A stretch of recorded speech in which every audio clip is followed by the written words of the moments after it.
Dobro jutro. Morda kar prvo vprašanje, bo Slovenija zdaj že kaj bolj konkretno se ve poslala vojake na Slovaško, morda tudi drugam, kakšno bo število?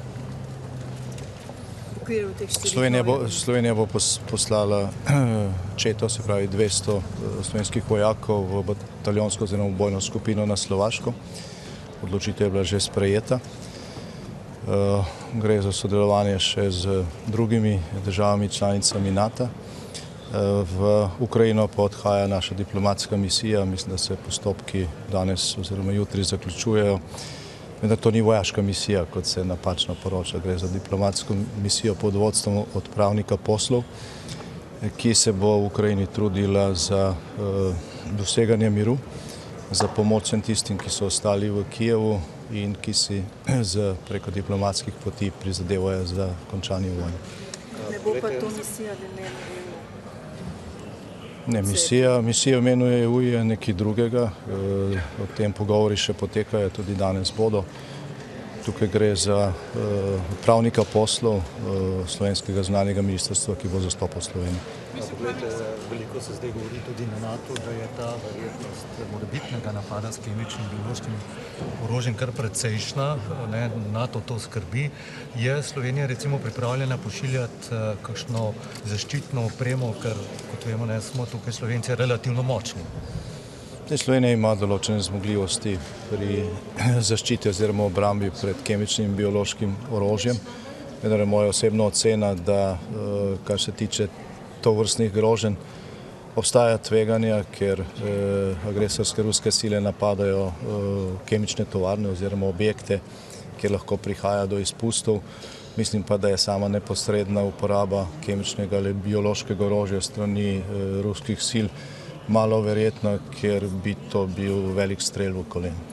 Generalni sekretar je včeraj pozval zaveznice k podvojitvi obrambnih izdatkov naložb. Slovenija je med najslabšimi pri uresničevanju obeh ciljev. A namerava vlada okrepiti obrambne? Slovenija je bila doslej med najslabšimi z zakonom, ki je bil sprejet že pred časom v tem mandatu.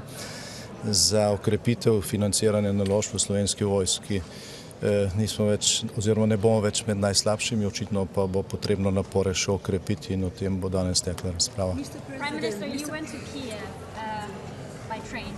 Can you tell us a little bit about that and what did you learn there that you're going to address today? Many things. Actually, we went to Kiev to show our support for them. I think that there are four things Ukraine needs the most. One is hope, and that they are not abandoned. Second thing is our modern weapons. Third thing is money, to survive in this situation where economy is disturbed. And fourth thing is humanitarian aid. And we have been speaking about all these issues very concretely, and we have some important messages for our colleagues today for NATO and EU summit. Are you concerned about a chemical weapons attack? Actually, we are concerned when we see that Russian aggression forces are shelling chemical plants and similar facilities. This could trigger a disaster of large scale. But I personally don't believe that Russian military itself will use chemical or biological weapons purposely for tactical achievements, because this would be, very unwise and a shot in their own knee. Prime Minister, what about the partner countries as Georgia, because Secretary General mentioned that there will be also discussions about these countries. Yeah, of course, and everything we are doing to strengthen the Ukraine, to help the Ukraine to defend itself, it's also somehow helping to Moldova, to Georgia.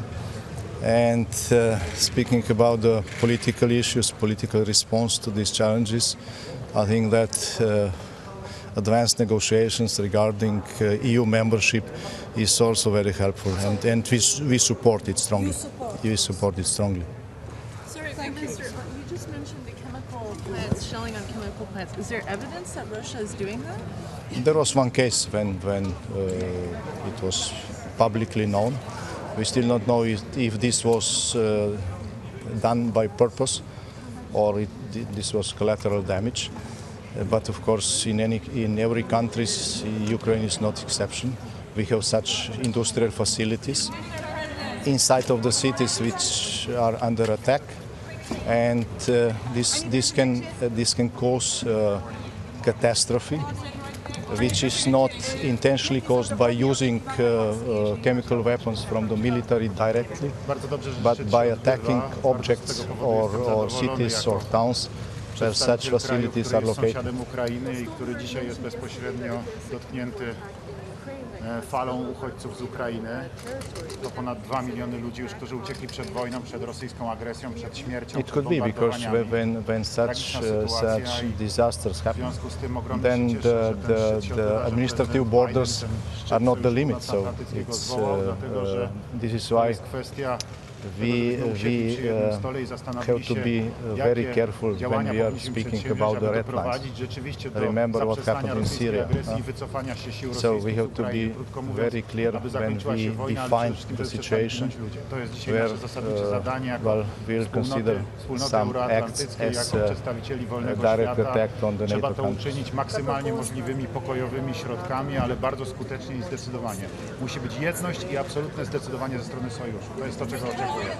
Bosni smo že okrepili določene obrambne sile, preventivno, in mislim, da je bil to pravočasen ukrep na predlog gospoda Borela.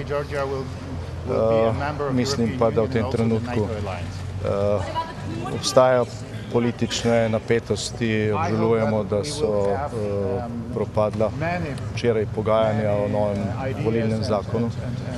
Tukaj je potrebno doseči dogovor, sicer pa je v tem trenutku to, kar se dogaja v Ukrajini, to, da se tam zaustavi ruska agresija, izjemno pomembno tudi za Bosno.